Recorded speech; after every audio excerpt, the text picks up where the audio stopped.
Hoje nós vamos entrar num espaço de muito silêncio e reflexão. É impressionante como a literatura tem esse poder de nos convidar para observar as forças mais profundas que operam na nossa alma, não é? Num mundo que tantas vezes parece fraturado, consumido por aquelas divisões invisíveis, a arte acaba se erguendo como um espelho de quem nós somos. E olha, através das eras, desde a névoa lá da Inglaterra renascentista até o calor vibrante do nosso Brasil, existe um fio condutor que desafia completamente o ódio. E diante disso tudo, surge uma reflexão que vem ecoando através dos séculos. Pense comigo.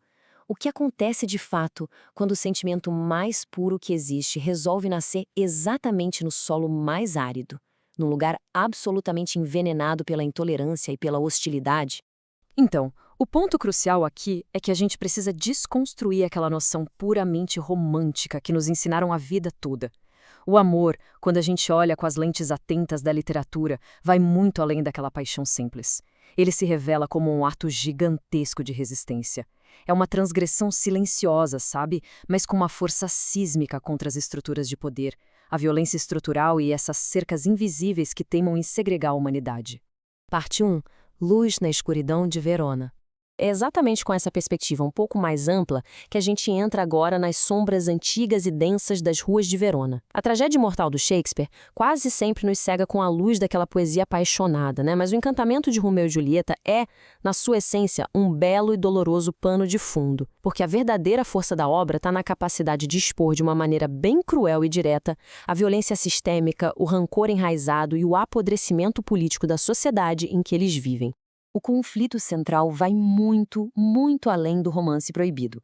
A gente está falando de uma guerra civil que faz as ruas sangrarem, do autoritarismo brutal do poder dos pais e de disputas políticas e religiosas totalmente cegas. O desfecho triste dos amantes não é só uma obra do destino. Na verdade, é uma punição inevitável para uma sociedade que deixou o ódio destruir a harmonia de viver em comunidade. E isso ilustra brilhantemente a dualidade poética que o dramaturgo constrói. Existe um contraste contínuo, quase sensorial, entre as manifestações de luz, como o sol, o fogo, as estrelas, e aquele peso asfixiante da escuridão. O sentimento que une o casal funciona ali como uma claridade que cega, uma centelha divina que tenta furar aquele nevoeiro de intolerância das famílias rivais. A metáfora aqui é simplesmente avassaladora. Imagina o cenário. No meio de espadas desembainhadas e muito sangue derramado, eles se enxergam de uma forma resplandecente. Eles são como uma jóia rara iluminando a escuridão da noite. É um sopro de beleza e juventude batendo de frente com o horizonte cinzento de uma Verona afogada em rancores que nem fazem mais sentido. Parte 2. A paixão mestiça da Bahia. Agora, vamos mudar de ares e ver como isso se constrói debaixo de um céu totalmente diferente.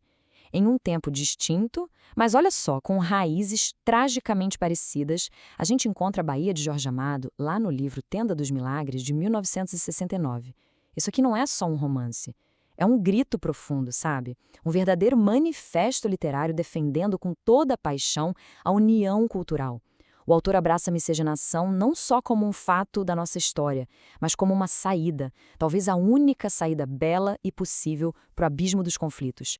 E a sociedade que o Amado retrata carrega as suas próprias facas escondidas. A obra denuncia de forma bem rigorosa os males daquela época.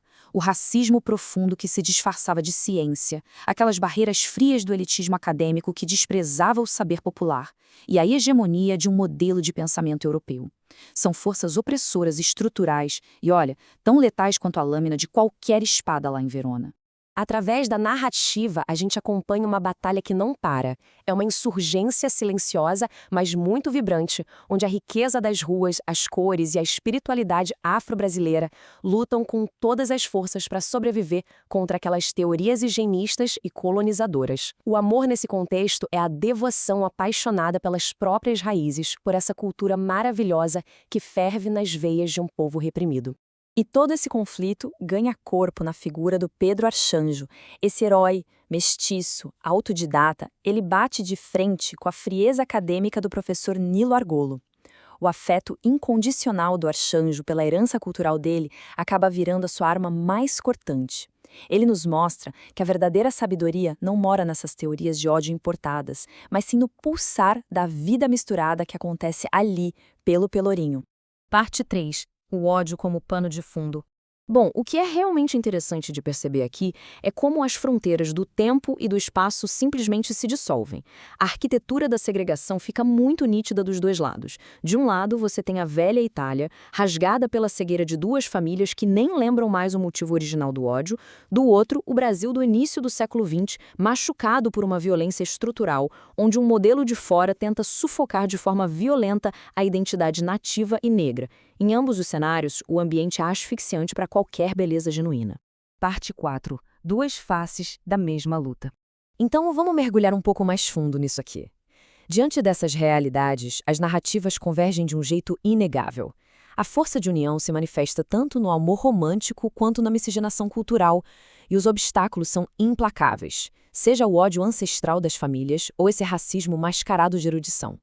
No fim dos dois embates, a consequência social é sísmica, uma tragédia que acorda uma cidade em luto lá em Verona, e aqui um legado ignorado que finalmente obriga uma nação inteira a olhar para o próprio reflexo.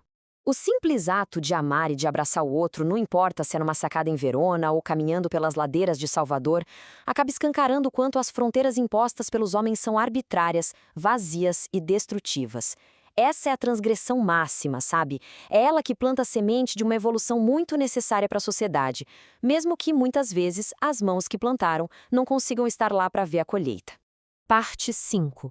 A imortalidade do encontro. Porque, no fim das contas, tudo recai sobre a natureza do tempo.